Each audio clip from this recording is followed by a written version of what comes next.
Hey leaders, in this episode of Leading Collaborative Response, Lorna and I dive into a topic that's critically important when it comes to your collaborative team meetings, and that's how do we go about accessing all voices around the table? We've all been in meetings where particular voices can dominate or others that we're not being able to hear or to access. We're going to share why.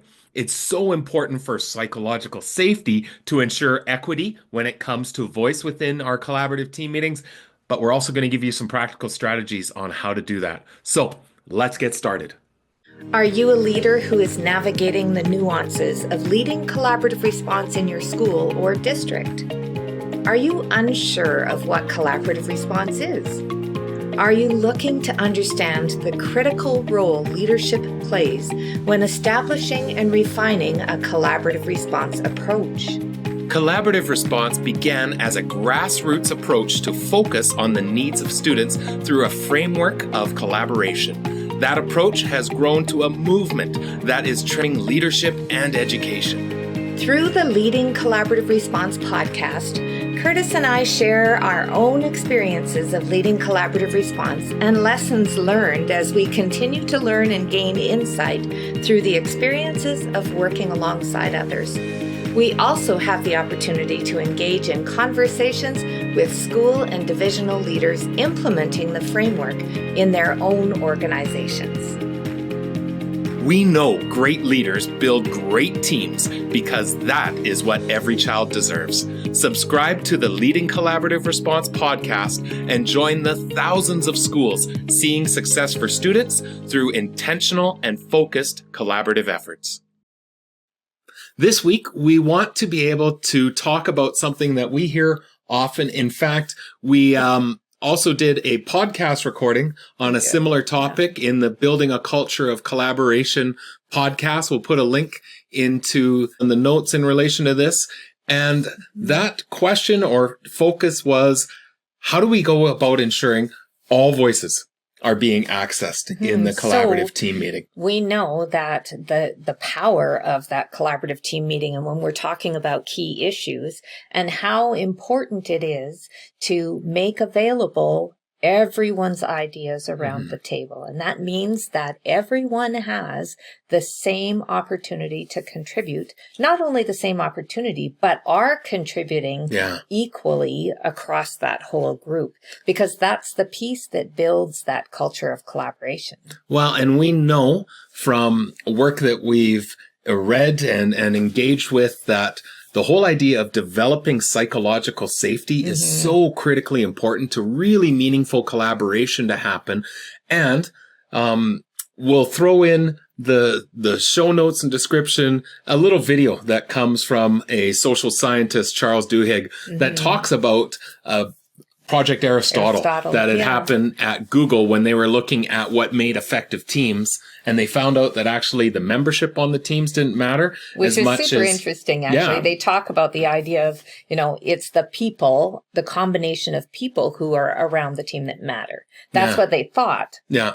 Started there, but actually it had nothing to do with the people. It had to do with how they interact. And one of the things that was critically important to the development of this psychological safety is that each person spoke at roughly the same amount within the team. So even though we're talking about the collaborative team meeting, I think there's some elements that apply anytime we're bringing together a team on a reoccurring basis.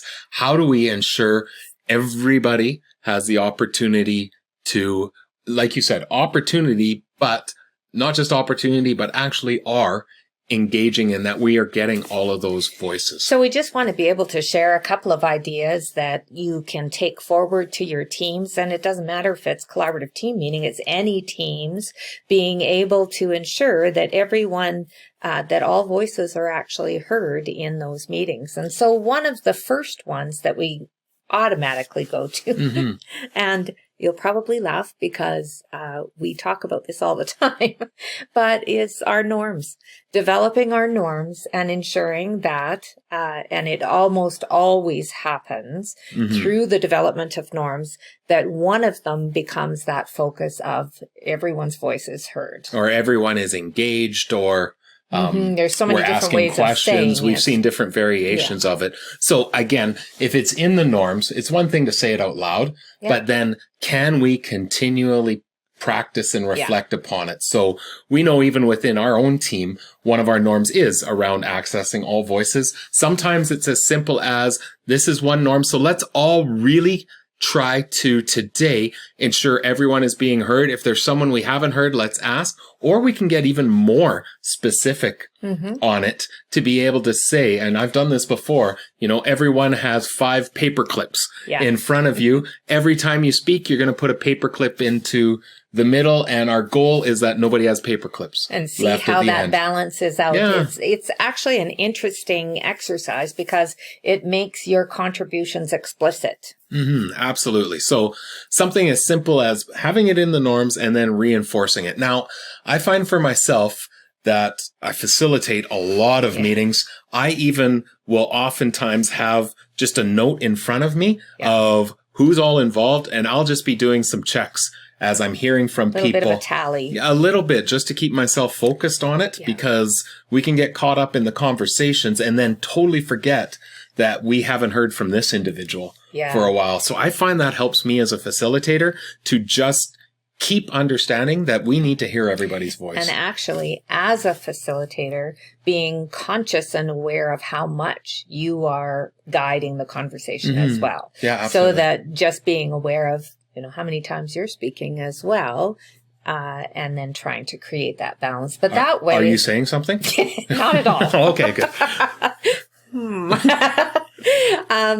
But having that little tally is great because then you can look at that tally to say, well, we haven't heard much from Susan yet. I need to ask her to contribute. Something that goes with that is we'll be right back to continue this episode.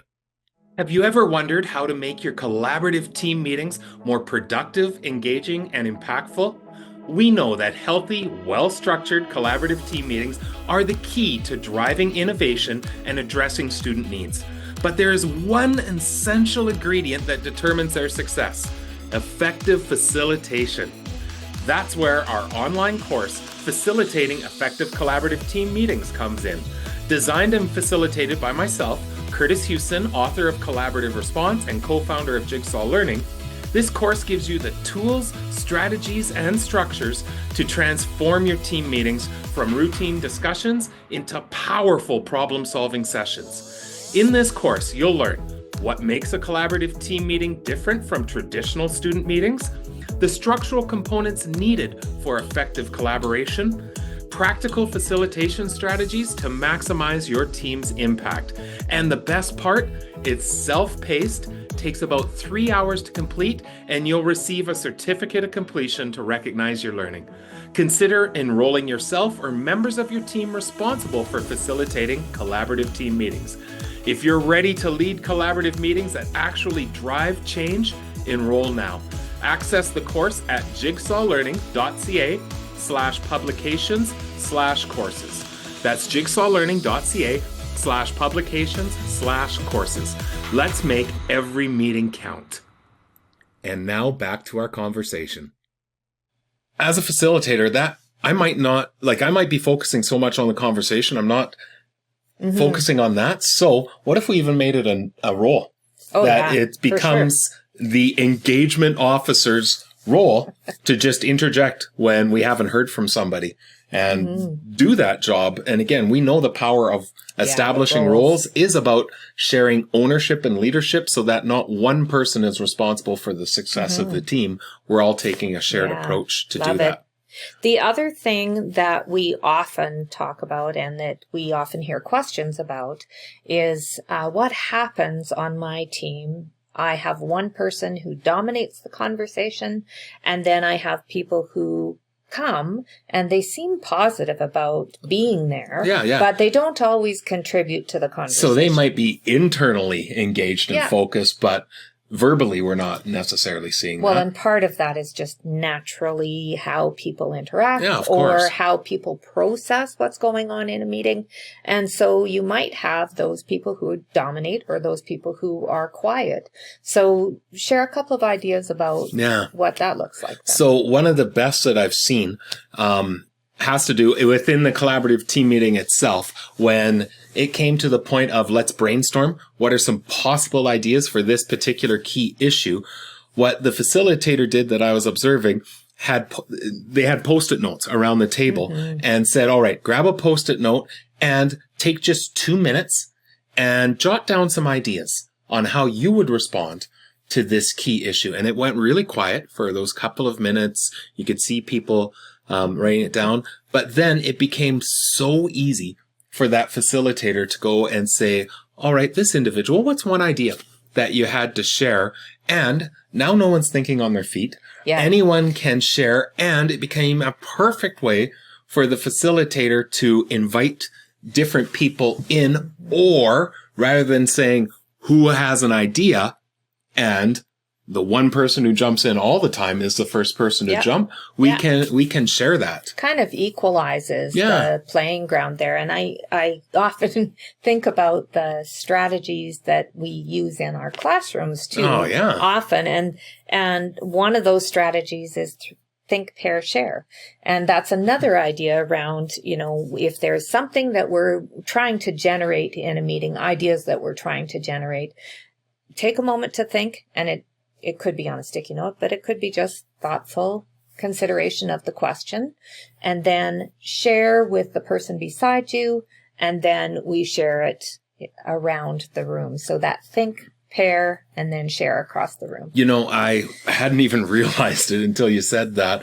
I do that oftentimes facilitating workshops where we'll pose up a question, people will go talk, but then when I elicit responses, I'll say, Lorna, is there anything that you were thinking or you heard that you would like to be able to share? And then it takes some of that pressure off of what if I share my idea and it's not that good, which we never want people to feel. We want to have that psychological safety, but it inevitably happens where if you can turn to the what are you thinking or something you heard, that eases that bit of pressure. Yeah, it just doesn't feel quite as stressful. Yeah, it's just about being able to think about, how do we create those equal opportunities within our team. And another thing I think that really helps, especially for people who are more cautious to contribute or just need more thoughtful time, like they're willing to contribute, but they just need more processing time, then to be able to take the agenda and make sure that people have the agenda ahead of the meeting, and so that they are fully aware of what's going to happen with that meeting coming forward. And it allows them that pre-meeting think time to kind of prepare themselves for what they're coming into. So you're talking about regardless of any meeting. But when we're thinking about the collaborative team meeting specifically, that is the purpose of the pre-meeting organizer. It is. That everyone is ready for that conversation. So as always, we will share out some further resources to assist some of the things that we've referenced here as well, but maybe of value for you as, again, you are focusing in on how do I get everyone engaging and creating that equal voice, which again is so powerful when it comes to teams. So once again, reach out with comments, questions, or strategies that you use to be able to elicit all voices. We'd love to hear how you go about doing that within your own teams. So as always, we wish you all the best, and we'll see you again next week. See you soon.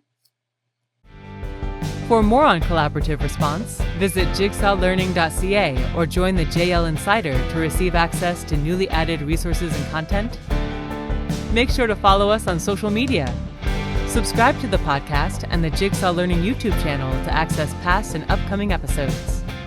Join us again to continue to build your own capacity and leading collaborative response in your context.